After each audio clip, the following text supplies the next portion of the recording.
Добрый день, дорогие друзья! Вы на канале Мода с Владанной. Сегодня я для вас подготовила обзор новой курточки. Очень интересный воротник получился. И этот воротник заслуживает вашего внимания. Вот вы видите этот воротник. Он объемный, интересный, такой, можно сказать, зимний воротник на укороченной курточке. Курточка в комбинации два цвета. Цвет слоновой кости в сочетании с шоколадом. Хотя первоначально я приобретала три цвета. Вот мне хотелось еще ввести желтый цвет. Но в процессе примерки я от него отказалась, потому что как-то вот он слишком много на себя брал, и я его исключила. Мне показалось, что так она более стильная, более интересная. Вот эти два чудесных сочетания цвета. Ну, вернемся к моему воротничку. Вот вы можете вблизи его рассмотреть. Такая форма необычная. Введена треугольная линия. Вот здесь вот интересная по воротнику прошлась. И вот именно фишка в этой линии. Больше швов нигде нет, ни стойки, ни по сгибу. Минимум швов на воротничке, но получилась вот такая красивая объемная форма. Форма высокой такой вот стоечки, хотя ее нет. И вот он такой интересный, чудесный воротничок. Я думаю, что этот воротничок имеет место быть на пальто, на куртках. Он шикарно смотрится, и мне, и моим девочкам всем очень понравился. Поэтому захотелось его сразу вам презентовать. Мы сейчас на выкройках подробно разберем этот воротник, так как курточка или же пальто, любое ваше верхнее изделие любимое, которое вы захотите себе пошить по вашим выкройкам, по вашим основам, впишется в этот чудесный воротник, подойдет. В данном случае курточка прямой силуэт, спущенное плечо. Я сделала выточку, учитывая свою фигуру, особенности, но может быть безвыточная основа. Выточка у меня приняла такое диагональное направление в характере с моим воротничком. Какая выточка сюда подошла и почему, я тоже расскажу на выкройке. Ну вот такой вариант. Сюда подойдет шоколадные пуговицы или же наоборот молочные, коричневая подкладка. Ну, я считаю, что на верхней одежде лучше ставить практичные, немаркие подкладки по цвету, несмотря на то, что белый верх. Рукав вметан, я с ним работаю. Вы видите вид сзади, видите, как воротник смотрится и лежит по спинке. Все очень даже симпатично. Он смотрится таким объемным, как меховой объемный воротник. Ткань фактурная, пальтовая, достаточно плотная и хорошо держит форму. Ну, а сейчас, пожалуйста, все подробности мы с вами рассмотрим на столе.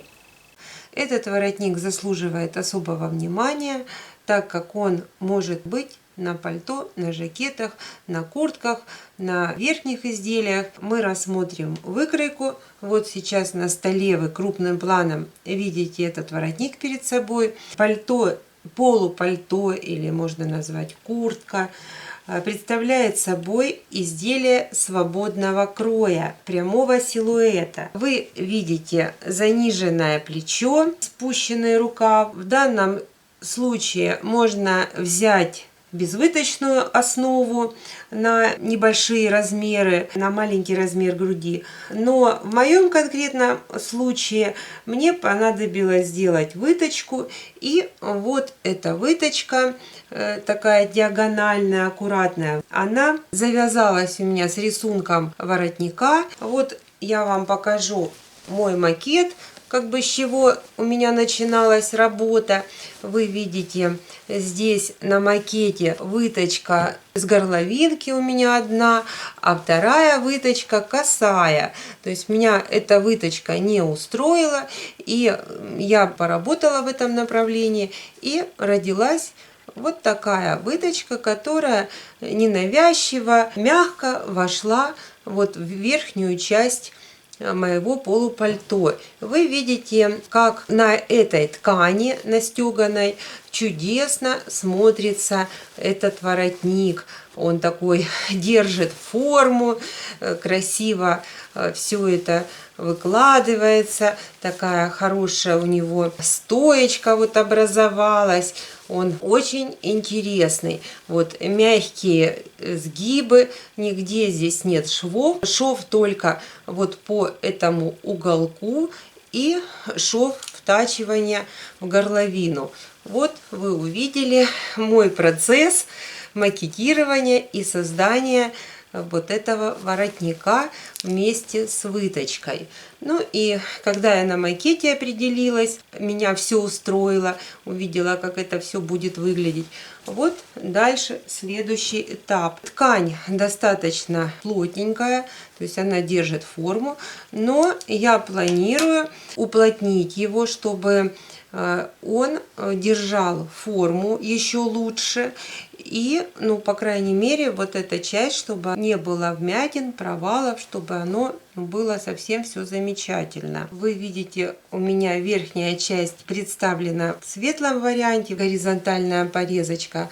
Потом идет коричневый цвет, такой желтый, такие пастельные мягкие цвета.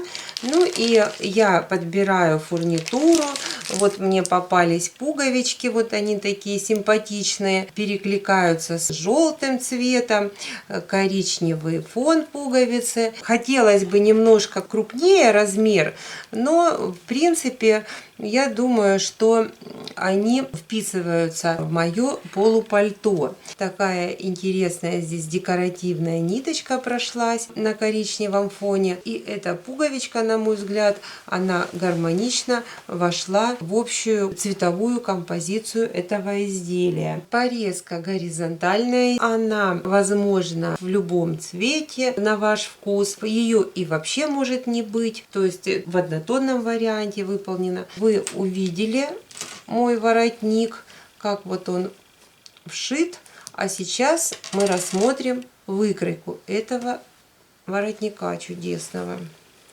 Воротничок остается в кадре, вот вы на него смотрите, и перед вами открылась выкройка. Вы видите два сгиба, то есть тут у нас, как я и говорила, воротник выкраивается и собирается вот по этому шву. Вот этот шов. Здесь у меня точки, вот, которые нужно соединить между собой.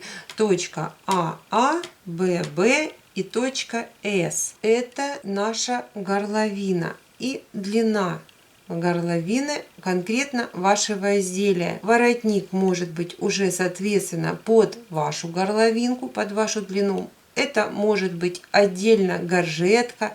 Вот я из меха сделала горжетку, соответственно мой воротничок немножко расширился, то есть я вот в этом месте добавила до 5 сантиметров, чтобы у меня воротничок он немножечко был больше, поэтому вот эта линия, это длина вашей горловины. Здесь 32 сантиметра сгиб, это сгиб конструктивный, он начинается вот по центру воротника, но потом он переходит, этот сгиб, в точку S. Я сейчас вам покажу на своем макете, чтобы вам было понятно, как это все собирается. Вот эта точка, это вот верхушечка, вершинка.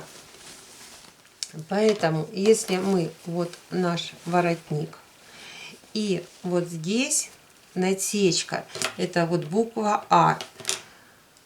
Когда мы соединяем вот эти две точки, у нас получается, вот я соединяю, такой рисунок.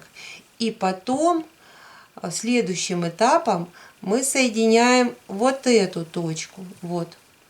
А здесь уже не по сгибу, по нашему конструктивному, а точечка перемещается дальше. И вот за счет этого перемещения, вот она перемещается вот в эту, в точку S, и эти участки, вот они показывают 16,5, и здесь 16,5 до этой точки. Вот как раз это перемещение и дает нам вот такой интересный объем. То есть вот оно и выкрутило, придало нам вот такую интересную форму. Поэтому вот это главный нюанс и последовательность сборки моего воротника. Опять же, все просто по точкам, по буквам. Вот первым делом мы соединили вот эти две точки. Это наша длина горловины. Потом точку Б, вот они, две, вот так. И в дальнейшем уже вот как оно выкладывается, вот здесь наша точка С. А она сама выложится. Это два абсолютно равных участка. Если я сейчас поставлю точку, теперь я раскрываю, вот это наша точка С, и соединяю вот воротник, вот два раза складываю, то наша точка переместилась от нашего конструктивного сгиба. Вы увидели, как классно смотрится эта форма в курточных тканях, очень хорошо смотрится на мехе, тоже так достаточно интересно, объемно по-зимнему. Воротник получился, можете и себя порадовать такой необычной формой воротника на ваших изделиях. Тема воротников – это моя излюбленная тема. Я всегда стремлюсь сделать воротник особенным, запоминающимся, так как это важная деталь в изделии, в пальто, в блузе, в платье. У меня на канале есть много вариантов различных воротничков. Это и миленький воротничок, и чудо-воротник на платье. Также есть пелерины, горжетки. И все это вы можете посмотреть по ссылочкам, которые я прикреплю в моем первом комментарии. В процессе подборки ткани в магазине я увидела два компаньона по цвету, слоновая кость с шоколадом. Это меня вдохновило. Потом далее увидела еще желтый цвет в такой же фактуре. И, конечно же, взяла и его тоже. Даже планировала ввести полосой в изделие. Но в процессе того, как вот я собрала примерку, я от этого цвета отказалась. Конечно же, мне понравилось то, что 3 цвета в компаньоне, были сомнения еще в магазине, но надо было все это собрать и увидеть уже в изделии, чтобы потом окончательно принять решение. Вот в таком варианте смотрится намного эффектнее, стильнее. Желтый цвет очень упростил конкретно в этом случае. Но длина, опять же, может быть любая. Будет шикарно смотреться полупальто в сочетании вот такого светлого верха и шоколадного низа. Может быть и длинная пальтишечка, прямой силуэт, расклешенный. Тут уже зависит от ваших предпочтений, вашего вкуса. Ну, я себе сделала такую курточку, и в планах мне хочется еще добрать шоколадной ткани и сделать юбку. Но это, как всегда, всего много хочется, и за своими желаниями порой не поспеваю. А курточка у меня уже получилась, и она мне уже нравится. Ну, а вы пишите в комментариях ваше мнение. Мне очень интересно и приятно читать ваши комментарии, ваши благодарности. Они меня мотивируют для творчества, для творческого процесса. Мы с вами делаем одно общее дело, развиваемся, творим, создаем красоту. Я счастлива в своей работе, и этим посылом мне приятно с вами делиться. Всего вам доброго, дорогие друзья! Ставьте пальчик вверх обязательно. Поддерживайте, развивайте мой канал, подписывайтесь. До скорых творческих встреч!